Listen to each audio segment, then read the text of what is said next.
Welcome back to Words of the Wise. Today I have Chief Bamman from Mansfield PD in Ohio. He has almost 26 years this Saturday in law enforcement. Really looking forward to having him as today's guest. So welcome to the show, Chief Bamman. Thank you so much for being here. Welcome. Thank you for having me. Of course. You have a really interesting background, and I would love to dive into everything with you, but I want to note that you are a second generation police officer. Your dad did Correct. over 32 years at the same agency that you are now chief. What was that like, following in your dad's footsteps and being able to have the opportunity to work alongside of him for a period of time? Yeah. So, of course, like most cops, he tried to talk me out of it before I got into it. But of course, I didn't listen to him, as you can see. But yeah, very special for me. He ran our narcotics unit. So we had a lot of interaction, of course, as a new officer on the afternoon shift. They're out doing their business, in the afternoon. So our paths crossed a lot, let's say. So, as a uniform and him as a narcotics officer. I know you said he tried to talk you out of it, but when you made that decision of like, not going to listen to you, I'm going to do it anyway. And now you guys are working, kind of side by side. Did he give you any advice to prepare you for entering into this career? Was there anything that he kind of passed off to you? Oh yeah. Well, once he put two and two together that there was no talking me out of it. I remember that specific conversation. He said, "Well, if we're going to do it, we're going to do it right." So that's kind of when the advice mentoring sessions began. But I'll tell you, the biggest thing that he always passed along to me was two quotes. He always told me, "Ride hard, shoot straight, and tell the truth." And he always said, "Be firm, but be fair." And I can tell you, I used both of those throughout my career, and it has seemed to pay dividends. I love that. It honestly kind of gave me chills because, how special to be able to learn from your dad and work with your dad. And those quotes are great. And I'm glad that they helped you throughout your career. And another note, your son is now in law enforcement. He's been in this career now for 4 years. Did you also try to talk him out of it? So he didn't listen to me. And when I determined that same point that yes, this was the career that he was going to choose, of course, very proud of him. And yes, I passed along those same words of advice, and so far he seems to be following them. So we'll see if he carries that through to the end. Yeah.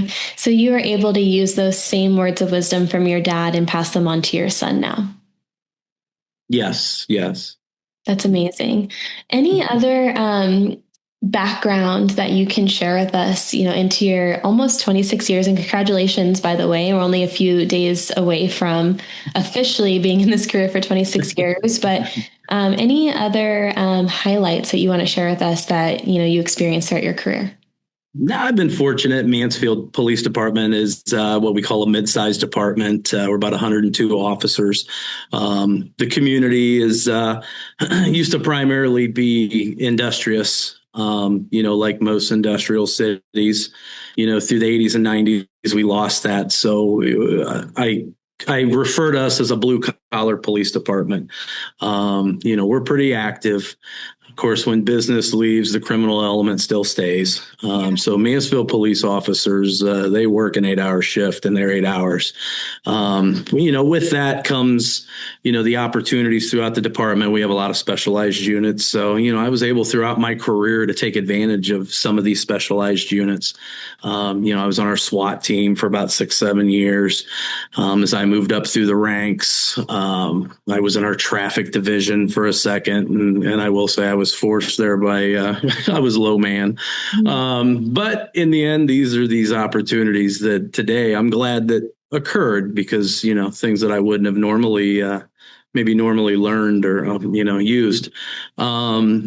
Working up through, I ended up at the same drug task force that my father ran for years.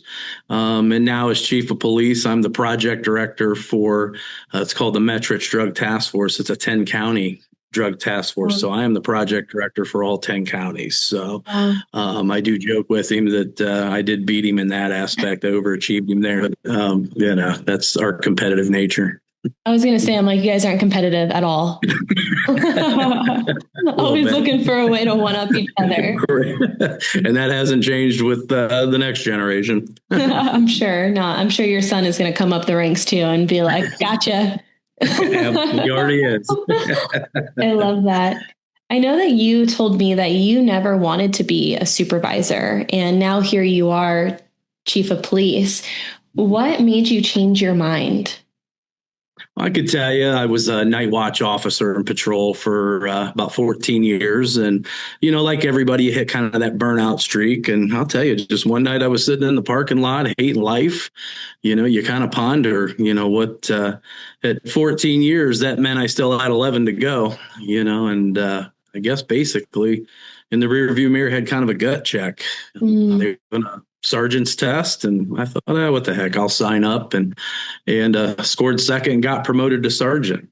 And I guess from there it just kind of continued. Opportunities continued to open, and I thought, we're moving along. Why stop here? But truthfully, chief of police was never on my list of things to do. I can truly say the planets seem to align, and I guess at the end of the day, you just accept, what, maybe I'm supposed to do this.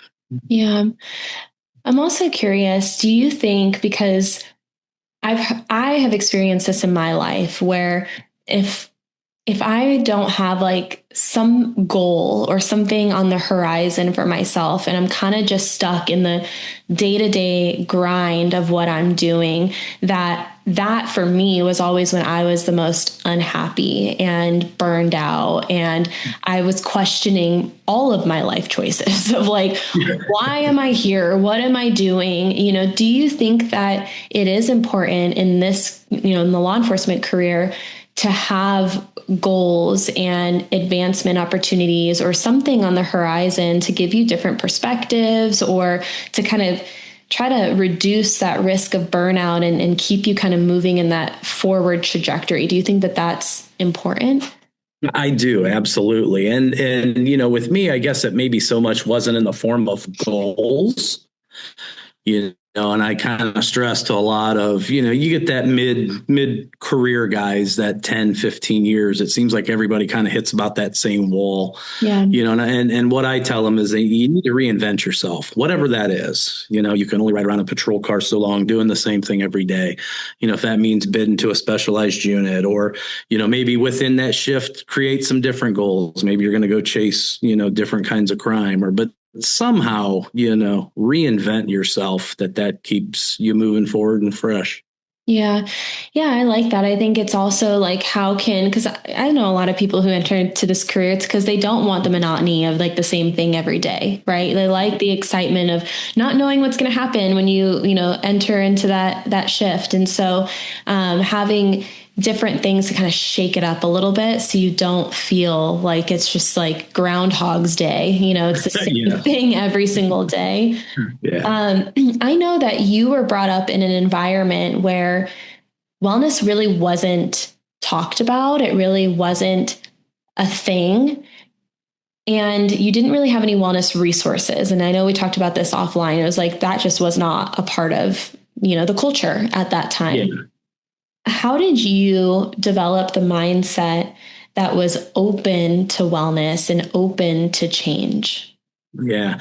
Well, I got hired in 99. And of course, one of the advantages to having, the multi-generations law enforcement in the family, you talk to my father and hearing his stories from, the late 70s. Of course, you could have got your arm lobbed off and, they put duct tape on you and sent you back to the road. That's just what you did. Yeah. Even early in my career, it was just, that was your job. You handled it. And, you got back on the street. I was involved while I was on the SWAT team, would have been February of 2007. I was involved in a shooting. We were serving a search warrant. And they they kind of brought us all into one big room with a psychiatrist, a couple days after, and said, here, okay, tell us, how's everybody doing? You guys feeling okay?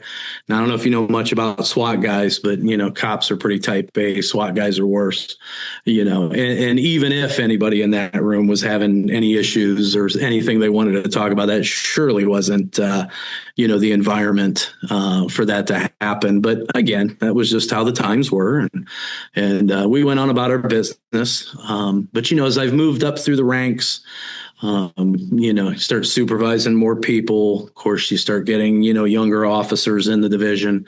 It makes you think. It just, you see, there's a lot of things, that officers encounter, that just, it etches into your mind, never goes away kind of thing. And I've seen that be pretty destructive to guys ahead of me. So I guess comparing the older cops and seeing the younger cops, it comes pretty crystal clear that, you gotta take care of your mental. Yeah, 100%. Do you feel like it was that particular shooting that really changed your mind? Like, do you think that you needed resources that maybe weren't available? No, not so much. Not so much that. Shortly, well, it would have been the following year. One of our fellow officers on our SWAT team was murdered by his brother, and we got the call out on that. So essentially, it was his SWAT team that we found him, Wow. In the ditch. So of course, that makes anybody sit back and kind of gut check, and every officer deals with that, differently. It's one thing, it's one thing to be involved in an incident with, somebody you don't know, and then, hop into an incident with one of your brothers. And then, yeah, that one stung. That stings a little bit. Yeah. But again, it really, even at that would have been in 07, and pretty much at that, there still wasn't much, much talk or interaction, I guess, per se. From events like that. Yeah. I know you said that you kind of were observant of how things were impacting other people around you. You were kind of seeing the maybe generation that your dad came from and, not having wellness resources and maybe what that did, and then experiencing firsthand a lot of traumatic incidents and events and kind of seeing how that maybe impacted you guys. From a mental health perspective, what were you seeing in other people who weren't taking care of themselves? Like maybe what were some of the signs that you were seeing that you were able to identify that maybe they did need something, or maybe, they didn't get the resources that they needed at that time? Yeah. Of course, the common that you see a lot of cops fall into, the alcohol abuse, the anger issues, usually rolls into some marital problems, the pretty, I guess we call it standard, things that you see. We've been fortunate. We haven't had any officers here, commit suicide, but I know that is a national problem. But yeah, all of that coupled together. And then, of course, as you move into these ranks, some of the trainings, the things that you go to, it opens your eyes, as chief of police. Of course, you want every officer to go home safe at night, but all of us that lay our head down at night on the pillow, some stories never quit playing. And I think every officer has that video reel. So like I said, I find myself more and more, checking on the younger guys, trying to make sure and stressing to them, look, it's okay to talk about it at the time. Don't wait till it becomes an issue. Yeah. I have so much respect for the current leadership right now, especially individuals like yourself who really do see the importance of wellness, because you weren't raised that way. Like you were raised the complete opposite, and to be able to evolve and develop that mindset over time, I would imagine is difficult, because you only know what you know. And if as you're growing up, people are like pull yourself up by your bootstraps and like, suck it up, buttercup, let's go, like keep moving. And now, later in your career and in your tenure as a chief, saying, you know what, like maybe there is a better way to do things. Maybe there is a way for us to support people. Maybe, mental health is important. It's not just something to be ignored. And then being able to identify those signs within your organization so that you can make sure you're getting in front of it and it doesn't lead to a really serious issue. And I know you mentioned, suicide, and there's other things like coping mechanisms. And how do you, as a chief, and you guys do have a mid-size agency, like how do you create a culture within your organization where you are kind of checking in on people and able to recognize those signs before they advance to a serious issue? Well, one of the things here that I've done is I've tried to increase the communication, which communication I think is always an issue in any law enforcement agency on all topics. But this specifically, I try to communicate not only with, first and foremost, the officers involved. I always make it a point to reach out to them. We have guys that end up, getting banged up, end up in the hospital, to go check on them. If that means coming on station and checking on, I always try to put myself out there I figure it's got to start at the top, right? If the chief of police doesn't care, then, the officers, just kind of blow it off kind of thing. But, you look for these signs, or, maybe you get something really traumatic. We've got great supervision here. So, they're 9 times out of 10, they're already watching, but, we communicate, hey, keep an eye on, let us know. We have an employee assistance program here at the city that we utilize a lot. We even have a crisis intervention team, we call it, that is from other counties. So it's people that you don't know. Mm-hmm. So, if we have a large event or, something that involves multiple officers, we can call, this group in, and they'll come sit down with the officer. And, a lot of times it's just getting the information to the officer. They're usually not going to open up on the spot, but, give them the information so that they can take it home and process it, and let them know the signs and symptoms that they will be feeling that are just, those are normal. Yeah. I know one of the things that was big beneficial, after my shooting was my family. They addressed, handed out pamphlets to my family and said, hey, your loved one's not crazy. That this is just a human response because, regardless, you react to things. So I always, been through it, try to remember all those angles too, that it's always not just the officer. There are loved ones that they go home to also. Yeah. And you had mentioned that to me about how you want to make sure that you're supporting every person within the organization, sworn and professional staff, and then also their families. And I do think that that's important. And I really like that, that sentence, that statement that you made saying, if leadership doesn't care, why would anyone else care? And so by showing, everyone within the organization, like, hey, we care about you.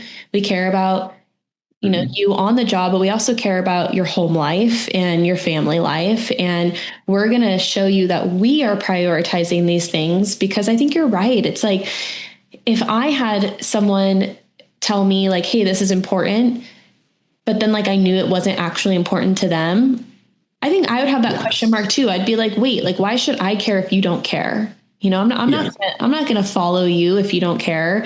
So I like that statement of, as a leadership team, showing that this is a priority for you, showing that you care, so that other people then also care, and know that you guys care, and it's a team effort. Yes, absolutely. So I know that, like a lot of other agencies in the country, you guys are short-staffed, and I cannot tell you how many people I've talked to, and it's such a struggle right now. Recruitment and retention is a huge challenge, and it's a conversation. And so what is the importance for you as an organization to be able to, retain the people that are there and be able to support them so that you can keep everyone who is there? Because we know that like hiring is a challenge, but, how important do you think retention is for you guys right now? Oh, it's retention's always huge. Probably 4 or 5 years ago, we had a group of officers that were talking about leaving, and we were already understaffed by probably 25, 30 officers at that time. So the city graciously, when we went to them, they were able to scrape together and do a like a retention bonus, that threw, some extra money in their pockets. But I think most of us know, the joke is you can only eat so much pizza, you can only throw so much, at them, you got to fix the problem. But Yeah. I think that was a huge initial, show to the staff that, hey, we do care. We're working extra hard to try to get recruits into the department, but we need you also. Yeah. With that comes a culture too. I think a lot of that, you have to want to be here because, when you're that short staffed, it creates some unpleasantries, your extra hours called away from your family, those. So, you gotta give them more than a couple pieces of pizza. That's for sure.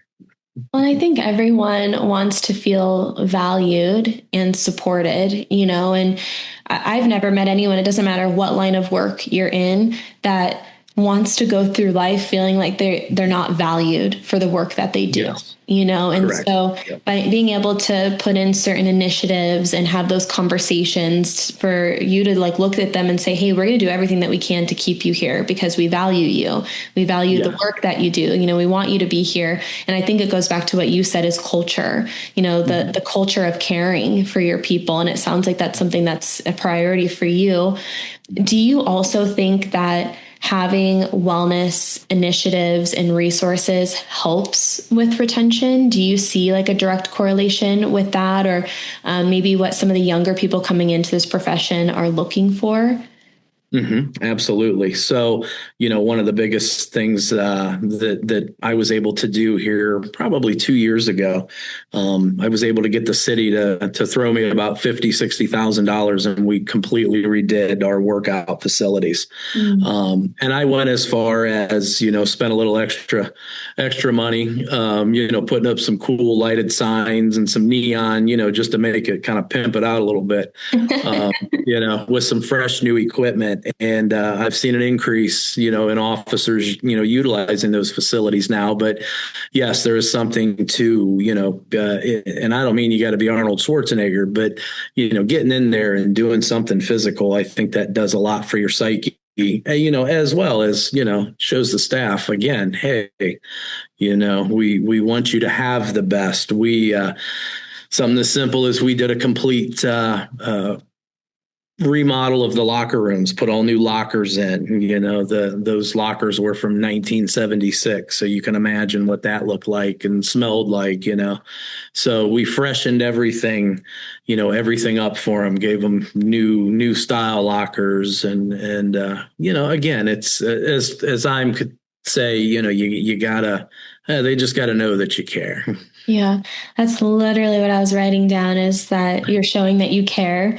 And, I also think that people really underestimate how wellness improves mental resiliency. We know that physical fitness reduces stress immediately. Any sort of like physical exercise can reduce your stress by like 25%. It also improves your sleep. And so anytime you can start to introduce something physical, whether that's organizationally or in your personal life, you're kind of really attacking a few things at once. You're reducing your stress, you're improving your sleep. Physically, you feel better. Mentally, you feel better. But you're also training your brain to be able to do hard things. You're training the dedication, not the motivation, because motivation's fleeting, but the dedication to be able to get up and do something, but then also to withstand hard things. And the more that you can train your brain to do hard things, the harder things you can, do over time. Right. So I think that having like starting there, and I would love your insights on this too, but a lot of organizations kind of don't know where to start. And there's a lot of things that you can do to approach different, pillars of wellness. But I think that physical wellness, especially if maybe people are a little resistant to the mental side of things, which we know there's still stigma and maybe a little pushback on some of the mental stuff, but starting with even like 5-10 minutes, like whatever you can, like short, little condensed physical routines is really going to kind of set that trajectory, because now you're improving the mental, the physical and the sleep aspects of things without maybe people even recognizing it. It's almost like the mental is like kind of like hidden in there, like, correct. Yes. So I think it's a really good strategy to start with some of those things. And I know that you said that you kind of try to get support and financially so that you can implement some of these things. You could have a space where people like to be in, whether it's the locker room, the gym. And one of the biggest challenges across the board with all agencies I talk to is funding. How do you get funding for these things? And this year especially, and I don't know if you guys are experiencing this too, but it just seems like budgets are getting cut left and right, and they're getting smaller and smaller every year. And so how do you determine where to spend your limited funds, and how do you determine kind of the ROI on the things that you're implementing? Yeah. So there's an array of things. One of the positives to being short staffed is they budget us that same dollar amount for our budgeted staffing anyways. Okay. So something I started doing a couple of years ago is towards the end of the year, I started targeting what we call the unspent personnel funds. We didn't have, 87 officers at the time, but we still had the funds to pay for that. So some of those funds is how I was able to go and attack, that weight room, that exercise area, the locker rooms, things like that. We actually here, it was about a year ago, we had a gentleman, one of our local foundations, just had an epiphany and wanted to help the police. We're lucky in that aspect. We have a great community. And he started through the foundation, kind of a fund drive, a fundraiser. And he asked me, and, he says, well, what would you do with this money? And, one of the things, and this is, sometimes it is, I may sound warm and fuzzy today, but it comes with some hurdles, and old habits are hard to break. But, like a break room area, somewhere, where the officers can sit down, come on station, eat their dinner, peel off their vest in a safe environment. Unfortunately, officers are getting attacked. We're only an hour from Lorain, Ohio, where the 3 officers were, attacked. They're ambushed here 2 weeks ago. So it's real. It's here. But I told him, I'm thinking about this idea, and he thought that was great. Well, he raised us $17,000. Wow. So I'm literally in the planning stages of I've got an area in the PD and to just make it a home space. Because how do you make a police department, warm and fuzzy, so. Yeah.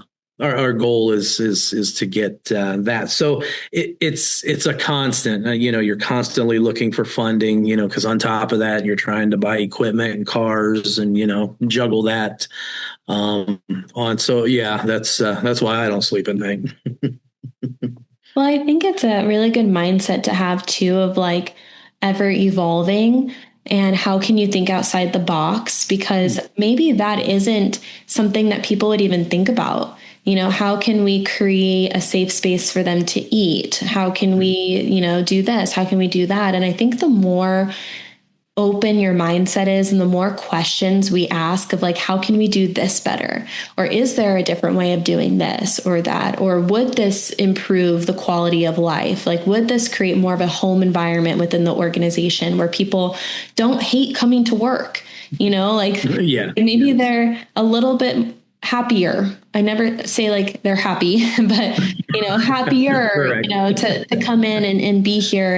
And so I think and I've done this too, where I sometimes feel like I've arrived, and that's for me, like that is like the death of everything. You know, if you feel Correct. like you have, and especially with wellness, there's never a destination and things are always evolving. And so if you think, all right, we've arrived, we're good, you know, then that's when you start to fall behind and there's that stagnation, and then everything else surpasses you because personnel are going to change, society is going to change, you know, the different things that you need are going to change. And so I like that you are thinking outside the box a little bit and like, how can we just make this a nicer place to be? And then what's the next thing? Like, what are other things that we can add to make sure that our people know that they're valued?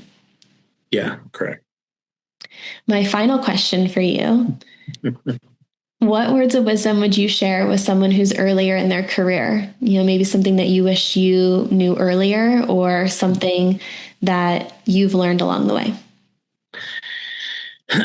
Well, I guess kind of a twofold answer to that, or a two part. One, especially, when you're young and you get into this job, man, this is life. You want to go forward and guys, and you want to hang out with your buddies, and you have to not let the career over consume you. Mm. Because it will take over, and your life, you'll pay for it, on the residual with that. As a part of that is, and I kind of touched on it earlier, is truly take care of your mental. I tell these young kids, especially after, an event, because, all of a sudden here's the chief of police on station 2 hours after. Like, I understand this is like super over consuming right at the moment, but I always tell them, hey, look, I'm here to check on you, make sure you're okay. But it's, you're going to tell me you're okay right now, but it's that 48, 72 hours is where I start getting concerned. Mm. When you go home and it's quiet and you got time to think, and I tell them that, each situation affects everybody differently. It doesn't have to be a horrific scene involving a child to be something. It may be something that you'd have never thought in your wildest dreams that it would bother you, but all of a sudden you get home and, man, it's, that last call you took is just really bothering you, so I always tell them whatever that means. And everybody in this department has my phone number. I said, of course, the most untrained guy in this area is the first one I tell you to call, but we'll get you help, if that means talking to me, talking to a professional, if you need, a little bit of time off, whatever it is that you need, we are open to helping you out, but you got to take care of that, take care of your head. Yeah. Yeah. Well, I appreciate your time and coming on here, and I appreciate all the work that you're doing organizationally to prioritize wellness. So thank you. Well, again, I appreciate you reaching out and giving us the opportunity to speak. Of course. We'll talk soon. All right. Thank you.